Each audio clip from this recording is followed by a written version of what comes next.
Joe Biden has finally come out and admitted that there are going to be issues with food and food shortages.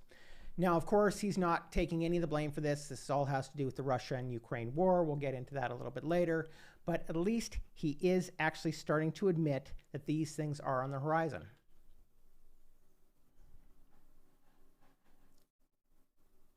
With regard to food shortages, yes, we did talk about food shortages. And it's going to be real. The price of these sanctions is not just imposed upon Russia.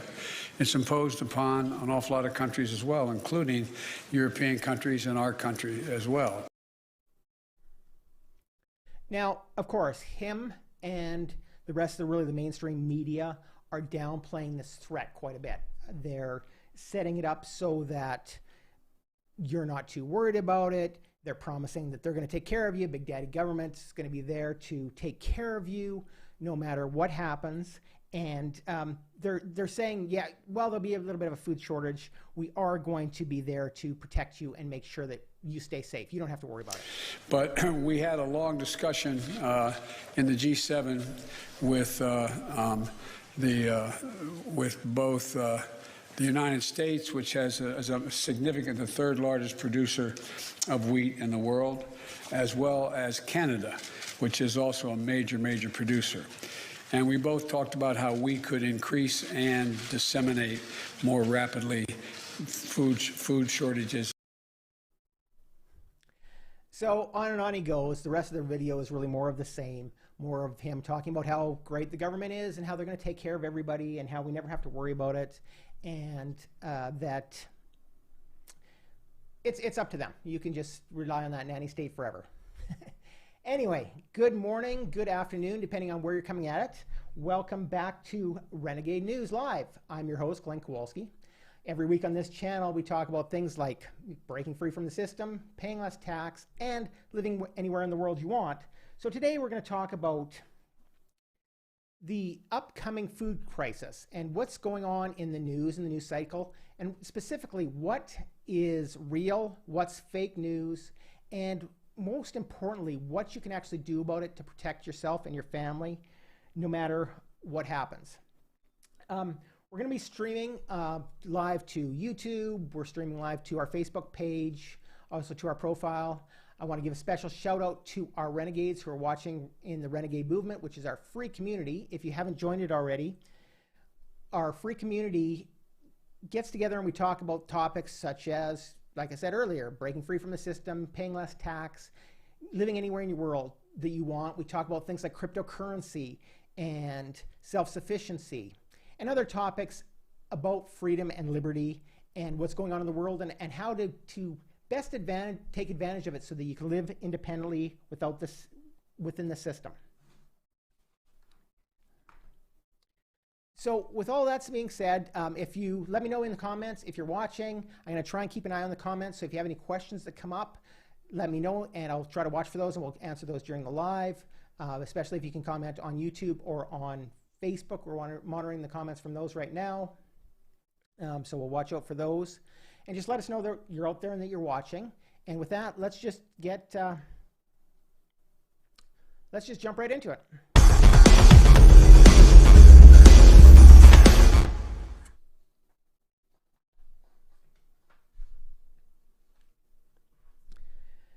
So, as I was sort of preparing for this talk, and we're starting to hear, especially a lot in our community, we're hearing more and more about these food shortages. And like I said, Biden's somewhat admitted that they're coming, and anybody who's awake at all can see that there's inflation, can see that there's issues. But I went searching online to figure out, how is this actually being portrayed in the media? Is everybody aware of what's coming and where we're going? And to be completely honest, I was quite disappointed with what I found. The first place that I went to was to CNN, and I did a search just simply on food shortages. And they do have some topics coming up, but they're all really well buried. They're talking about mostly the Russian-Ukraine news, and then within those articles, you'll find references to food shortages coming up. But there's really not a whole lot of emphasis on just how bad this could be or really what's coming. And I mean, there's your first 3 pages of results. They do mention the baby food shortage. That's escalated since this came out. What's really interesting is that Biden, in his wisdom, has sent $40 billion to Ukraine, but meanwhile is doing nothing to help alleviate the baby food crisis that we have here that's going on in the U.S. right now. So it kind of gives you an idea of where the government's head is at and what they kind of think of, how prepared we should be and how well they're spending all of your tax dollars. So it's just something to keep in mind on. But as I continued to search through, the next place that I went to was to YouTube. And once I went to YouTube, you start looking at the results there. You start to see that people are starting to see that these shortages are on the horizon. There's, a lot more panic. A lot of the preppers, I think, are almost loving this right now because they've been talking about this for years, for decades, some of them. So this is their opportunity to really shine. They're, talking about the collapse has begun. There's this hyperbolic language. This is it. The world's ending. This type of sort of rhetoric is coming from the YouTube prepper side of the market. And unfortunately, what seems to be happening is that they're finally getting their moment in the sun because it looks like they're finally starting to be correct on those predictions. Those predictions seem to finally be coming true. And you're now seeing these stories start to slip more and more into the press. You not so much in the mainstream media, well, as we talked about, the mainstream media is trying to sort of downplay this whole thing. But you go to places like Zero Hedge. I love Zero Hedge. It's a great source for news that you don't get other places. You go to any of the alternative media, you're finally starting to see that there are issues on the horizon, that people are seeing the issues on the horizon, and they're starting to give these warnings that you can basically, take to the bank. You can start to use this information to help prepare your family for what's coming, because while it may not be the end of the world, there are definitely some hard times coming up, and things are definitely going to start to get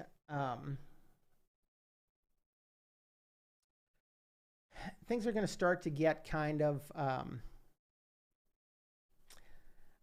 guess intense, for a better word. We're now in the position where we can have proof that there's actually these food shortages are on the horizon. We can talk about some of those food shortages. I just have a few, kind of listed here today that I'm going to talk about. But some of the bigger ones that are out right now is you have the global elites who are saying things like, we should brace ourselves for an extremely serious global food crisis. And more, especially outside of the U.S., the global elite, the people in the know are starting to throw up these flags saying that this is really coming. We've also noticed already a big issue in that the price of fertilizer has skyrocketed. It's going through the roof. I'm going to talk about it a little bit later, but what's going to be happening is that obviously as fertilizer goes up, the cost of food goes up. But it gets more serious than that, because right now, with the prices going the way they're going, there's already farmers in Africa who aren't going to be able to afford afford fertilizer at all this year. And those farmers are going to create massive poverty, massive famine throughout Africa, and somebody's going to have to step up and try to help those people, because we're talking about worldwide famine here. And they predict right now that the decline from the African farmers could create shortages for over 100 million people that won't be able to get enough food. A little bit closer to home, we also have a lot of destruction of livestock. The bird flu epidemic is going through the roof. There's 13 million in Iowa here that we're showing. There's been millions of birds killed in Canada as well, and across the U.S. in several different incidents. livestock's being culled like crazy because of the bird flu that's going on. We also then have Germany, a typical example. This was a few weeks ago, but they, in one day, their food prices saw a hike between 20 to 50%, and those are continuing to go on and continue. And this is starting to amount to food shortages really putting us into this place where we're actually starting to feel it. It's no longer just a warning. It's now an issue of we're actually starting to feel this locally. We're starting to see it worldwide where it's even more severe. There's no real hiding the issues anymore. There's also, I'm going to talk a little bit about this, but another issue is drought. So, you know, there's all these things going together. We're going to get into some of the causes of what's actually causing these shortages in just a minute. But the important thing to understand is that these supply chain disruptions are here. They're not going away. They're very real, and they are something that we have to do something about. We can't just sit back and hope that the government's going to take care of us.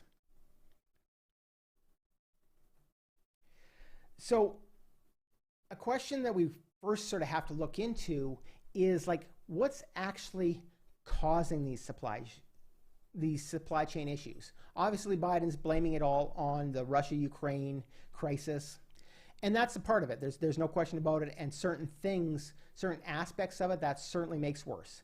And one of those big ones that we know about, that we're seeing already, and we've talked about earlier, is that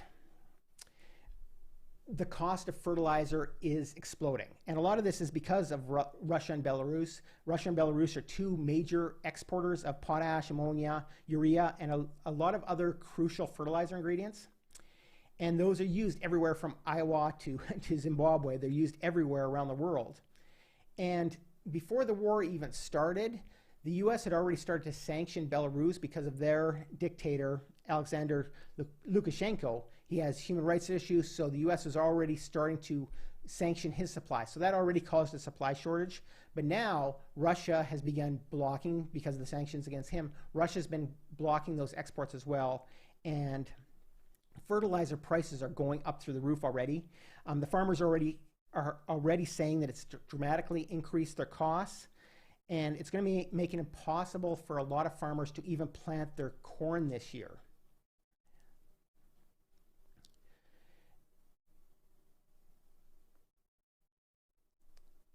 And so so the fertilizer and the war is obviously a big issue. But there have also been major issues that are not related to the Russia conflict. And one of the big ones is that there's been these food shortages that have been magnified by this string of food processing facilities that have been destroyed. And I'm going to kind of go through a list of some of these. And these, you'll see why in a moment, but these destruction incidences, these fires, as you'll hear about, there's been so many of them lately that it's now powering the conspiracy movement, the conspiracy theorists, into thinking that these aren't just coincidences.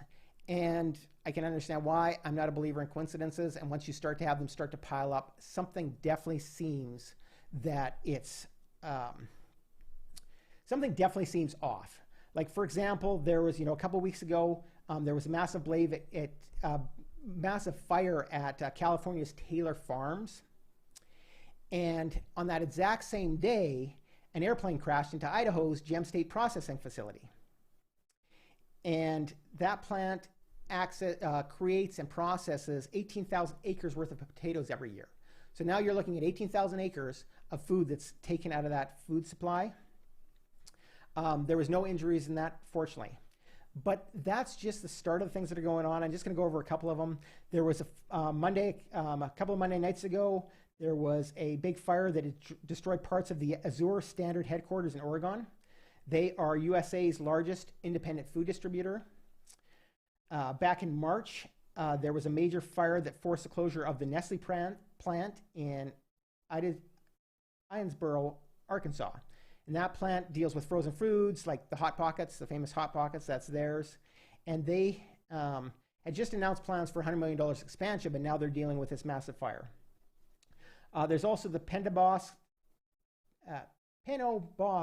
McCrum potato processing facility in Belfast, Maine.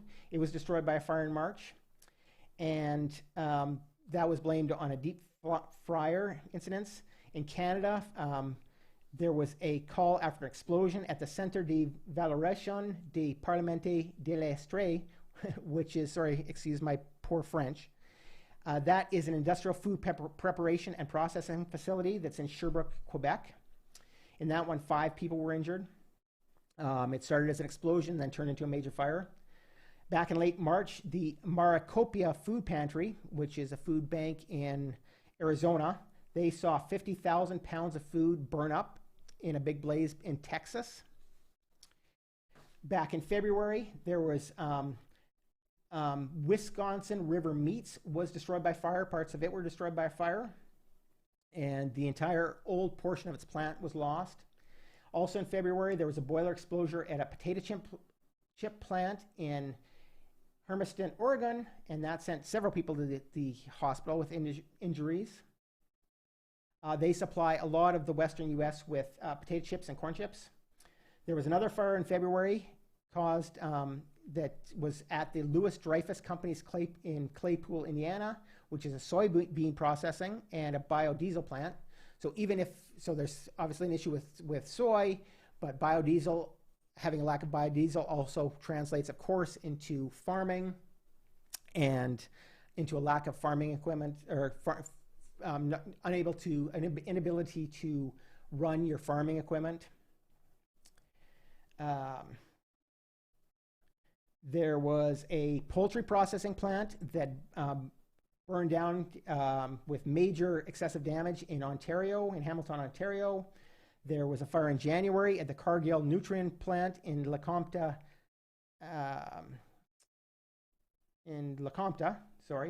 The fire took 12 hours to put out. There was a fire in December that caused more than $100,000 in damages to a San Antonio food processing plant. In November, there was a fire that engulfed the Maid-Rite Steak Company food processing plant in Lackawanna County, Pennsylvania. In mid-September, the IBS USA beef processing plant in Grant Island stopped their operations. They usually deal with about 6,000 head of cattle daily. So that's another 6,000 head of cattle processing that's been taken out of the market completely. And there was a fire back in August, which damaged the Patak Meat Production Company. And they are now operating in a much reduced capacity, but they do plan on increasing the repairs. And I just got a couple more that I listed here, but back in July, a large family fire at the River Valley Ingredients Plant was a huge fire, which I have a photo of that one there. I don't have that on the system. And then the Kellogg factory in Memphis, Tennessee, had a fire as well back in July. But the thing is that it gets worse. I mean, that was a long segment as we went through those, and I went through those relatively quickly. But just take a look at the number of incidences that have happened recently at food processing plants. This list goes on and gets longer and longer. And it just seems to go beyond the realm of coincidence, because so much is happening when we're already having these food issues, and the number of incidents seem to be accelerating. So here in Panama, where I am, just yesterday we kind of dealt with this. Hay 3 naves en llamas fuera de Veracruz, fuera de Islas Melones.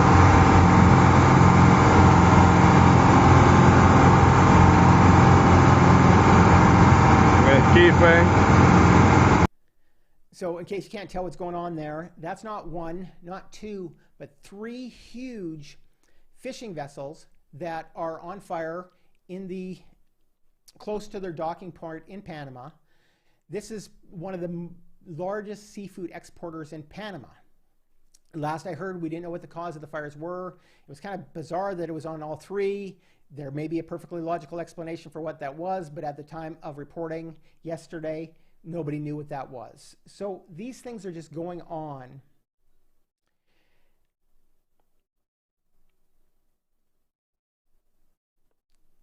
Right now, all the time, and these, whether they're conspiracy, whether they're coincidence, whatever it is, added to the events that are happening in Russia with the war and in Ukraine, who are both major food exporters, are bubbling up to cause these huge issues. But it goes way beyond that. We have to look at what is happening in China right now with their zero COVID policy. And that policy has now resulted in millions of people in the country, specifically in Shanghai right now, being locked in their homes for weeks on end. So they've been locked up without food themselves. Many people starving to death, many people reportedly jumping to their deaths and committing suicide, those types of issues. And it's really easy to look at something that's going on like that, and it's, well, that's something that's happening over there. It's sad and all, but there's not anything that we can really do about it. It doesn't have anything to do with us right now. But what we have to understand is this zero COVID policy and the resulting draconian lockdowns have shut down major exports out of China. And those exports and the pain from that, because of the shipping time, because of the processing and the logistics involved, the pain from those lockdowns isn't going to be felt for 30 to 60 days after them. So those lockdowns are just coming into the sort of the 1 month range. So we haven't started to feel the pain from those lockdowns yet. But the Shanghai terminal, just to give you one example, that is 17%, represents 17% of China's container traffic. And 27% of that giant, so of China's own exports. So that's over a quarter of China's exports being blocked by this, and 17% of their overall exports.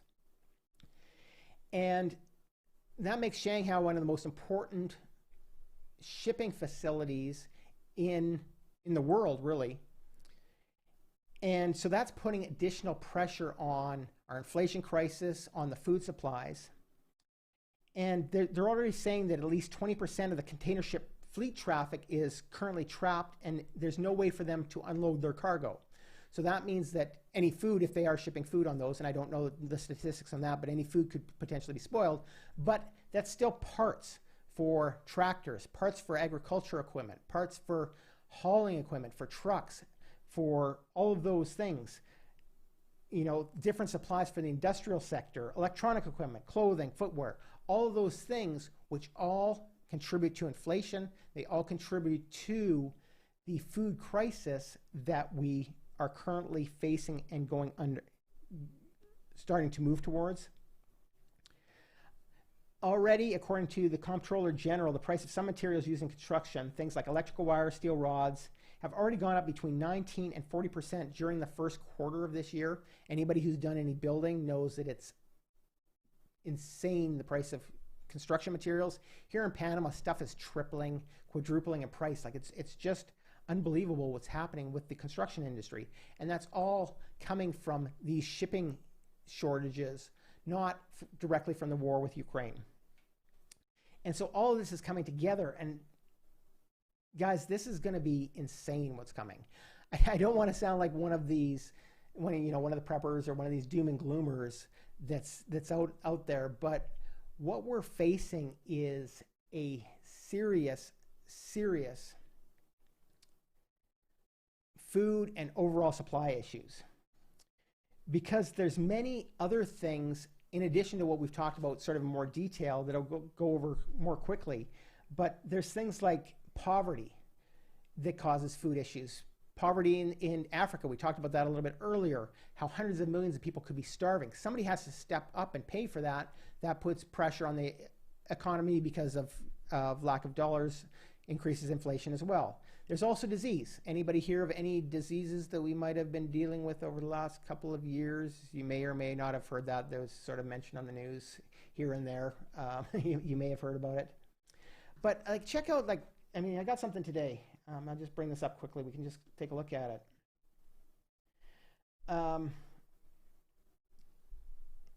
It's actually really tiny, so I don't think we will. I don't think we'll go into that right now. But another 18 reasons, talking about, again, fertilizer, all the new things that have happened over the last week. Go to Zero Hedge and Google and do a search, for supply shortages and see some of the other things that are that are proof that these issues are really coming. These aren't doom and gloom prophecies anymore. We are in it. We're already feeling it, but we haven't even really started to come close to feeling the real impact yet of what we're going to be dealing with. In addition to all of this, we also have to deal with the coming collapse of the dollar and the US dollar, which is something that's been on the horizon. We've talked about it before. We really should do a live stream just on the evidence and just on the things that we know about the coming collapse of the dollar. We don't know when it's coming. We don't know exactly how it's going to present itself, but we do know that it's not a matter of if anymore, it is a matter of when. And once that happens, now the price of food becomes completely unattainable. Now you can't eat at all, no matter what you've done. So as you look at all of this, as you look at what's happening, as you look at the lack of coverage in the mainstream media, as you look at Biden trying to cover up the fact that, you know, these shortages are there, but they're going to save you by working with Canada. Like, Canada doesn't have its own problems with food issues right now. I watched that and I thought, well, yeah, Canada can't even look after their own issues, never mind the US's too. So this stuff is coming, but it's important to realize that the government doesn't really want you to be prepared for any of this stuff. They say they do. They say that they're looking for you to be prepared. They want you to be prepared, get extra stuff. But then they start to warn you about hoarding and not to hoard, because then you're going to cause issues when you start hoarding things. And they're right. I mean, they're not lying about that. We saw that during COVID with the food issue, with the toilet paper. Like, toilet paper ran out everywhere because everybody started hoarding the toilet paper. So they're not lying that a bunch of people hoarding is going to cause issues. But it's kind of harsh to say this maybe, but your primary responsibility has to be to yourself. Hey, Evelef, nice to see you. Thanks for commenting. It's great to see you on here.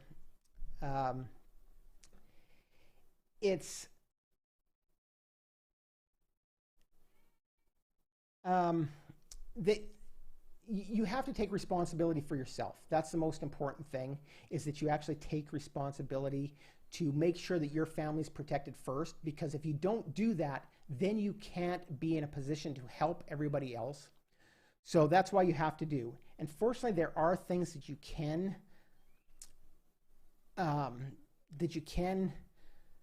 do to protect yourself and to protect your family. And these are things that anybody can do. These are things we can do right now, even if we're completely wrong about the food crisis, which at this point, I mean, I don't know how you can say that we could be, but even if we're completely wrong, and even if Biden does save everybody, these are still steps you can take just in case that'll act as insurance for you.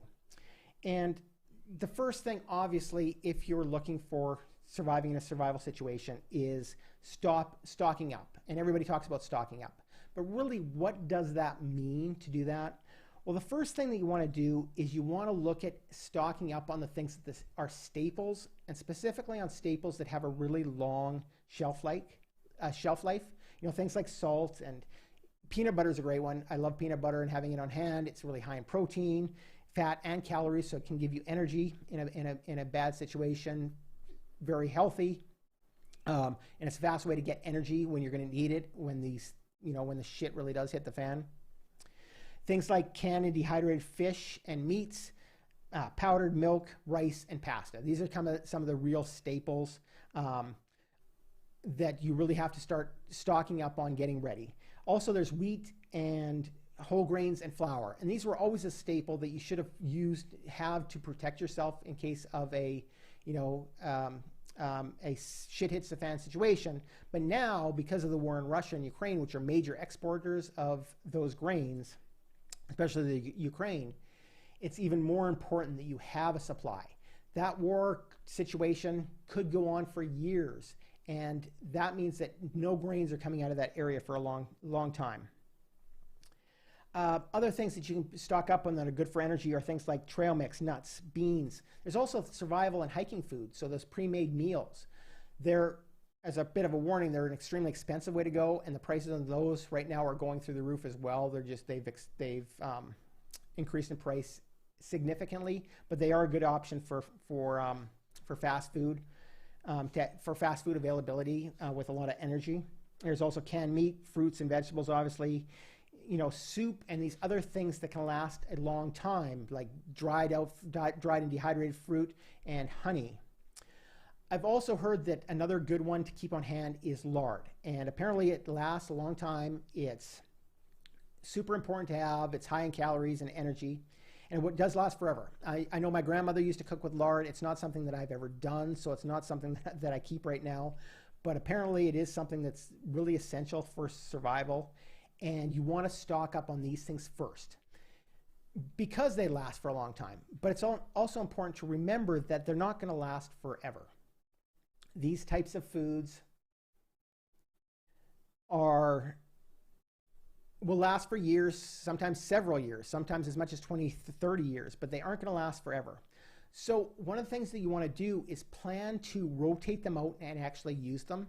So you don't want to go and buy a bunch of canned fruit or canned food just because it's canned and you think, well, if the shit hits the fan, I'll eat anything. You want to get stuff that you would actually use throughout your day-to-day basis, so that way you can rotate your stock, use the stuff from the front and replace it with some from the back. So once you've actually stocked up your pantry with these items, you need a can of soup, have some soup from the front. Next time you go shopping, buy one and put it in the back, and make sure that you continue to rotate this, so when the worst happens, you always have stuff that's ready and it's not a bunch of expired food.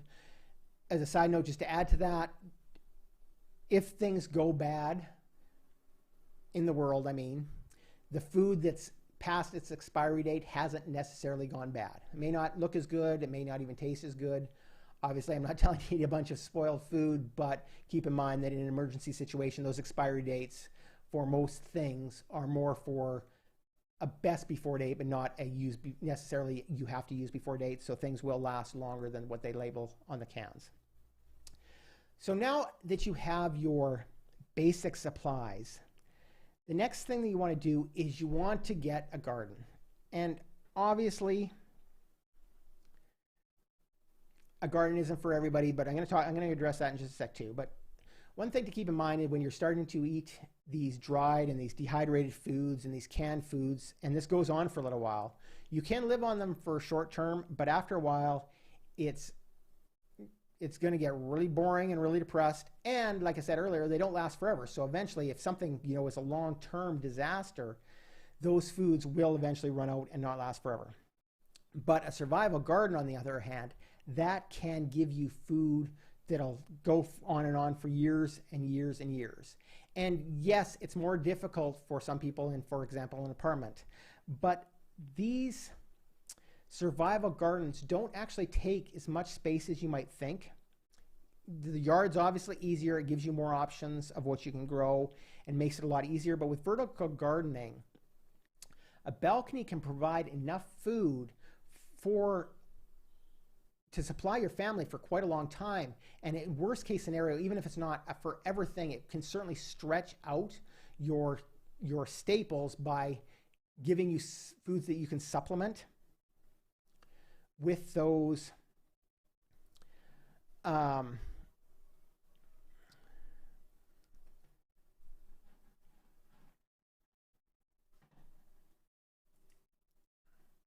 Sorry, just a little bit of a tech glitch there. I had to deal with it. So even if you can't grow enough to supply your family 100% forever, it will allow you to supplement and stretch out the other supplies. And if you have a yard, it's even easier because now you have space, and with 1/4 of an acre, you can easily grow enough food to supply your family through anything and on an ongoing basis. But to do it right, there are a few things that you have to focus on. So first of all, you want to focus on what grows in your local area.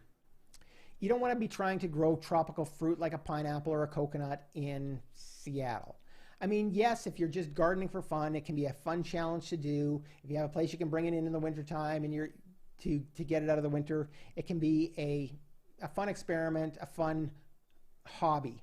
But for survival, you want food that you know is going to grow, even if you have no electricity, even if you have no access to running water. So food which is definitely more difficult, but at least food that's acclimated to the local area can survive a lot better than some foods that don't grow in your local area normally.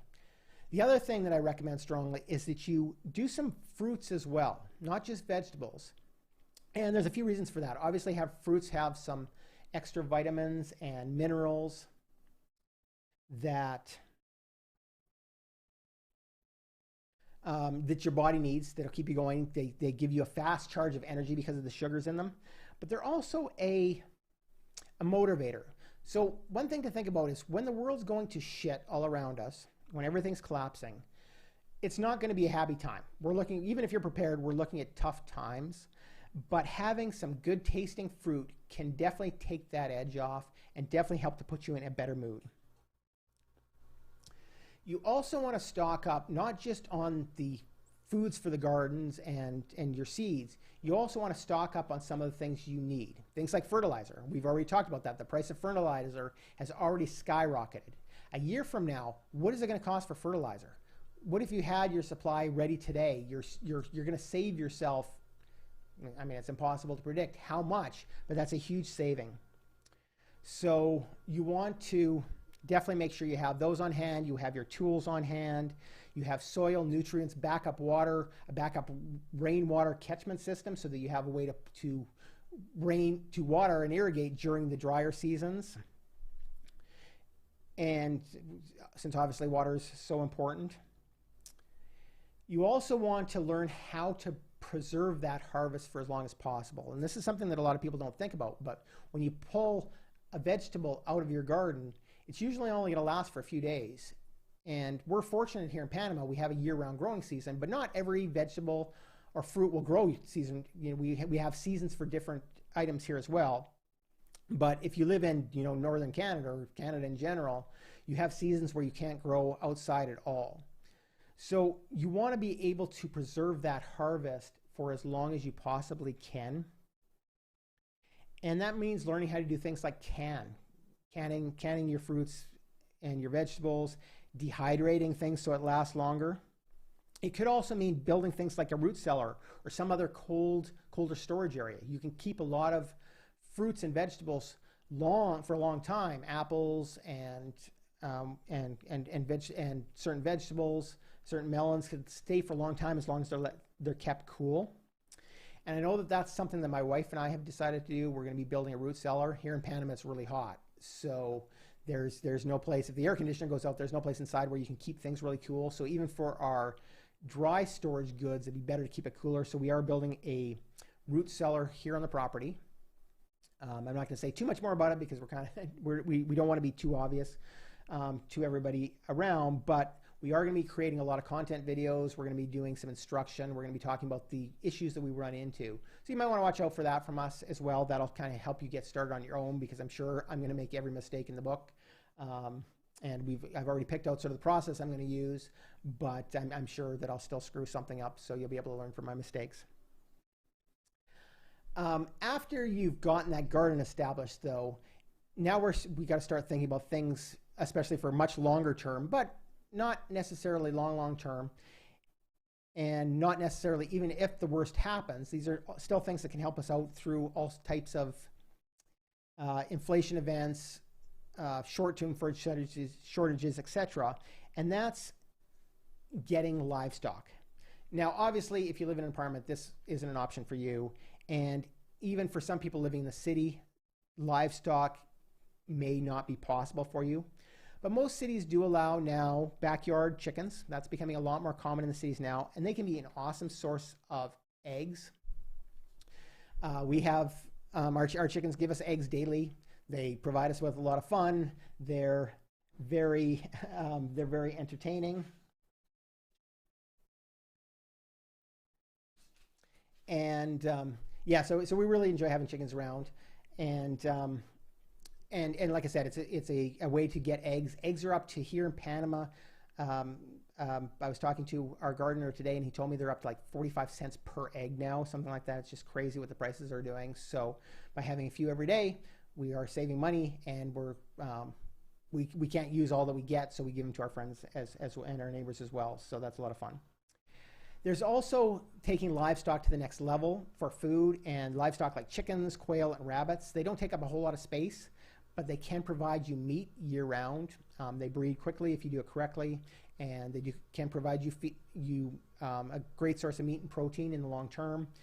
Things like goats, pigs, and cows, if you have more of a farm homestead, obviously it's not something you're keeping in the city, but they're an option if you have a larger plot of land and you really want to become truly self-sufficient. Creating a homestead with those larger animals is also an option.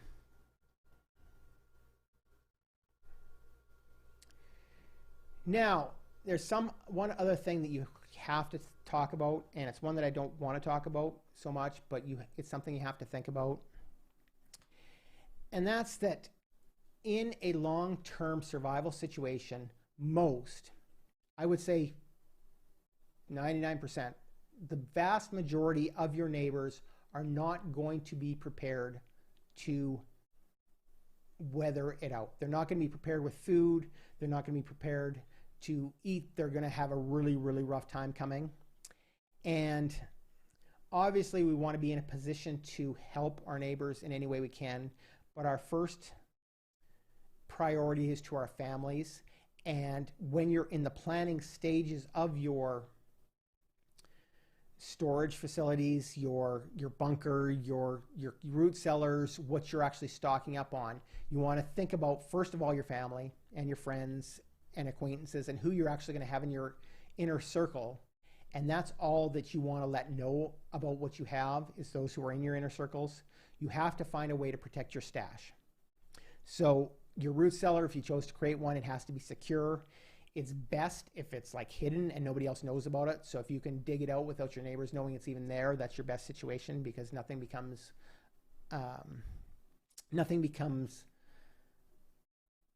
you can't protect everything against every event. So no matter what you do to protect it, the less people who know about it, the better. But you also have to start thinking about other ways you can hide it. You can do things like hiding food in your basement. A lot of people are creating false walls where they can hide some long-term food. Obviously that isn't for stuff that you want access to on a regular basis, and it's going to be really tough to rotate out, but stashing some food in the walls can make sure it's hidden. And you also have to consider how you're going to actually defend it. And this isn't a video about weapons rights or anything like that, but they are things you have to think about. You have to think about self-defense, and that does mean weapons. That does probably mean guns, to be realistic about it. There are weapons you can do without that. In Canada, it's illegal to own weapons for self-defense, but it isn't illegal to own weapons, and in a shit hits the fan type of situation, who cares whether it's legal or not to use it for self-protection? That's my opinion. Don't quote me on that. Don't take that. You can have your own opinions on that. If you want to protect if you want to protect yourself and your family in a situation like that, you may have to be prepared to defend yourself. If you don't want to do that and you want to just allow yourself to perish in those situations, that's fully your right. But realistically, if you want to survive that, then you may be in that type of situation. So prepping is not always, I don't want to say it's easy, but it is fairly simple. And there's a lot of people who take prepping to the extreme. I mean, you can have a homestead with several acres of solar panels and backup generators and water supplies and, self-feeding water supplies and all these things, 50 caliber machine guns protecting it, all of these things. So that's your sort of one extreme. You're now prepared for nuclear war. You got a bunker underground that can survive a nuclear blast. That's kind of one end of the scale. The other end of the scale is unfortunately where most people are, where they have 1 day's food. Supermarkets only have 2 days worth of food, maybe 3 on hand. And that's kind of the other extreme. And that extreme is going to be in a lot of trouble over the next few years, I believe. Where you fit yourself in is going to depend on your own personal situation, where your finances, how much space you have, how worried you are about the situation, and I hope you're worried enough to do something. Your finances, I think I might have mentioned that, but your personal situation, your relationships, who's in your family? Is it just you? Do you have a wife and kids? Do you have extended family, parents, siblings, friends, maybe a group? And that can be another option, is forming groups with other people. Maybe, one person has one type of harvest, another person has another, these types of things. These are things you can do and look into. But you have to find out where on that spectrum that you want to be to give you the level of insurance you need in case things happen. And like I said, they are looking more likely that they will be. And I really hate to be one of those guys that's talking about doom and gloom. It's never what that channel has been about. We're about being independent for the system. That's what is important to me and to Renegades is to be independent so that we don't have to rely on Biden to save us. If something happens, we can save ourselves. So whatever that takes to do that. And it really is time to be prepared. And even if the worst case scenario never does happen, it's better to be prepared and have that insurance. And like I said, I mean, if you're rotating out your food, if you have your own garden, it can only help. I mean, even if the food prices stay where they are today, if you get a carrot for free, it's still a carrot for free. It's still a carrot saved. So take those steps at whatever level. Like I said, have some food on hand, some dry storage, have some gardening, do a vertical garden, even if it's just a minor one to supplement or to save you some money.